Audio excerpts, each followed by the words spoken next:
So next ఇప్పుడు మనం వెళ్ళబోతున్న location Coimbatore corporation town bus stand అని ఉంది. బస్ ఎక్కేసి కూర్చున్నాను. దారుణంగా ఉంది అసలు journey. Ooty main bus stop ఇది. బస్ స్టార్ట్ అయింది మన ఈషా ఫౌండేషన్కి. సో ఊటీ హాస్టల్ నుంచి చెక్అవుట్ చేస్తున్నా. హాయ్ హలో అందరికీ నమస్తే, నేను మీ హరినాథ్. సో మన ట్రిప్లో 4వ రోజుకి స్వాగతం. సో హిల్ స్టేషన్ ఊటీ నుంచి మన నెక్స్ట్ స్టాప్కి స్టార్ట్ అయిపోయాను. సో నెక్స్ట్ ఇప్పుడు మనం వెళ్ళబోతున్న లొకేషన్ కోయంబత్తూర్. యాక్చువల్గా చెప్పాలంటే కోయంబత్తూర్ కాదు స్టాపు, దాని దగ్గరే ఈషా ఫౌండేషన్ ఉంటుంది. అదేనండి మన ఆదియోగి. సో నెక్స్ట్ అక్కడికే వెళ్ళిపోతున్నాం. ఊటీ నుంచి ఈషా ఫౌండేషన్ వెళ్ళడానికి బై బస్సే వెళ్ళాలి, లేదా ఊటీ నుంచి టాయ్ ట్రైన్ తీసుకుని మెట్టుపాలెం వరకు వెళ్ళి అక్కడ నుంచి బస్సులో కోయంబత్తూర్ తర్వాత ఈషాకి వెళ్ళాలి. నేను ఆల్రెడీ టాయ్ ట్రైన్ జర్నీ చేసా కాబట్టి ఇప్పుడు బస్ జర్నీ చేద్దాం. బస్ స్టేషన్ రీచ్ అయిపోయాను. Ooty bus stop, Ooty main bus stop ఇది. ఇక్కడ నుంచి కోయంబత్తూర్కి డైరెక్ట్గా బస్సెస్ ఉంటాయి. Okay right.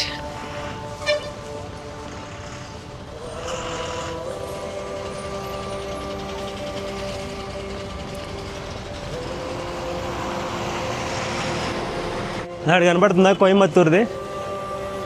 2 బస్సులు ఉన్నాయి, ఇంటర్స్టేట్. బస్ ఎక్కేసి కూర్చున్నాను కోయంబత్తూర్కి. Let's go.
ఇప్పుడే కొండ దిగేసాము, ఒక చోట ఆపారు.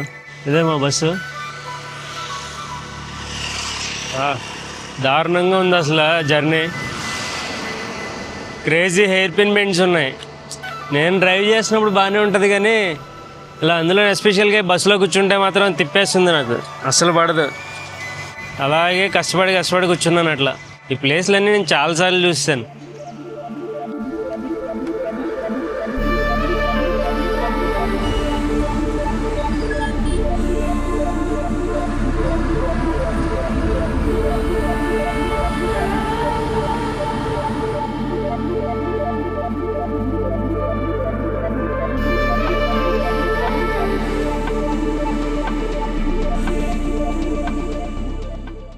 అమ్మాయ ఎట్టకేళ్ళకి దిగేశాను.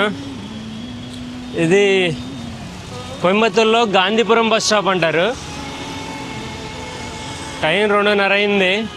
సో ఏమన్నా తినేసి స్టార్ట్ అవుతాం మళ్ళీ ఇషాకి. కోయంబత్తూర్ చాలా పెద్ద సిటీనే అసలు. ఇందాడు బస్సులో వస్తున్నప్పుడు చూసా. ఇక్కడ బస్ స్టాప్కి దగ్గరలోనే నిన్న నైట్ వెళ్ళాం కదా, ఆచార్య ఆనంద్ భవన్ అని, అలాంటిది ఇక్కడ కూడా ఉంది. మామూలుగా లేరు జనాలు అసలు. సో అందులోకి వచ్చాను. ఒక స్పెషల్ సౌత్ ఇండియన్ థాలీ తీసుకున్నా, చూద్దాం ఎలా ఉంది. చాలా రకాల ఐటమ్స్ ఉన్నాయి ఇందులో. ఇక్కడ చపాతీ ఇచ్చారు,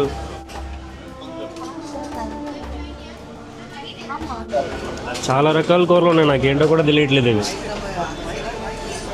ఇది పప్పులా ఉంది.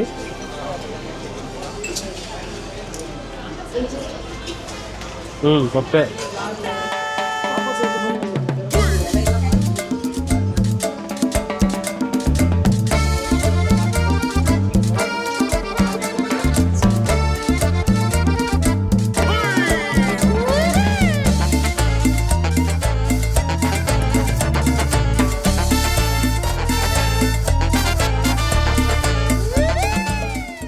सोचा बाहर रखना है, आप इसको निकाल के थोड़ा बाहर रखेगा ना, थोड़ा खाने के लिए थोड़ा इसी।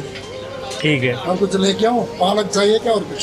नहीं बस है, ठीक है. अच्छा ये ఓనర్ అంటే ఈయన ఈ ఆనంద్ మేనేజరా? ఆనంద్ భవన్ మేనేజర్ అట. ఫుడ్ బాగుంది చాలా. అడయార్ ఆనంద్ భవన్ కోయంబత్తూర్ గాంధీపురం బ్రాంచ్. ठीक है ठीक है. గాంధీపురం బ్రాంచ్ ఇది మన బస్ స్టాప్ పక్కనే ఉంది. ठीक है, और कुछ चाहिए तो कौन? ठीक है ठीक है. మనం యూట్యూబర్ అని వచ్చి ఈ బ్రాంచ్ మేనేజర్ వచ్చి మనకి స్పెషల్గా ట్రీట్ చేశారు. ఆయన మాట్లాడారు కూడా, ఏమైనా కావాల్సినా కూడా ఇస్తామని చెప్పారు.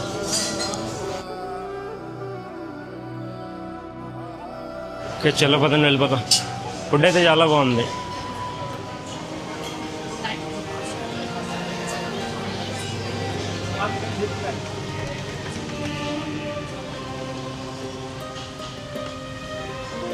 మీకు కనబడుతుంది కదా ఆనంద్ భవన్, ఆచారు.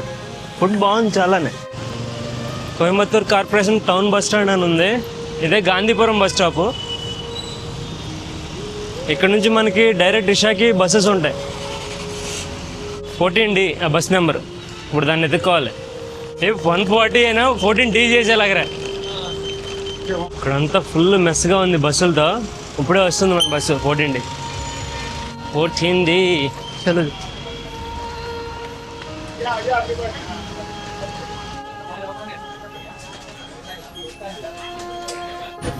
బస్ స్టార్ట్ అయింది మన ఈషా ఫౌండేషన్కి.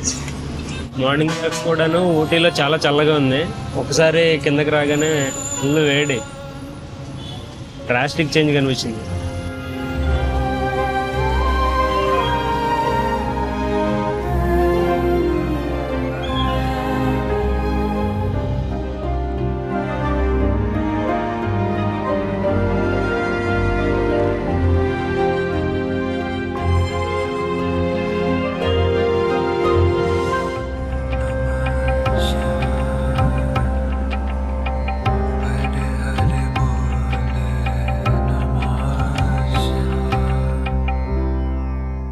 ఈ 14D లాస్ట్ స్టాపే ఇంకా ఈషానే.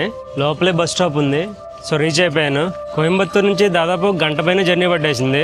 అంటే సాయంత్రం పూట కదా, స్కూల్ పిల్లలు అలా ఉండి టైం తినేసింది అంతాను. సో ఓవరాల్గా ఈ జర్నీ అయితే నాకు 6 గంటల పట్టేసింది. ఊటీ నుంచి కోయంబత్తూర్కి, కోయంబత్తూర్ నుంచి మన ఆదియోగి వరకు. సో ఈ వీడియోని ఇక్కడితో ముగిస్తున్నాను. ఇంకా వీడియో నచ్చినట్లయితే ఖచ్చితంగా ఒక లైక్ కొట్టండి. అలాగే మన ఛానల్ని సబ్స్క్రైబ్ చేసుకోవడం మాత్రం అస్సలు మర్చిపోవద్దు. So with that being said, next అడ్వెంచర్లో మళ్ళీ కలుస్తాను. Till then take care, bye, జై హింద్.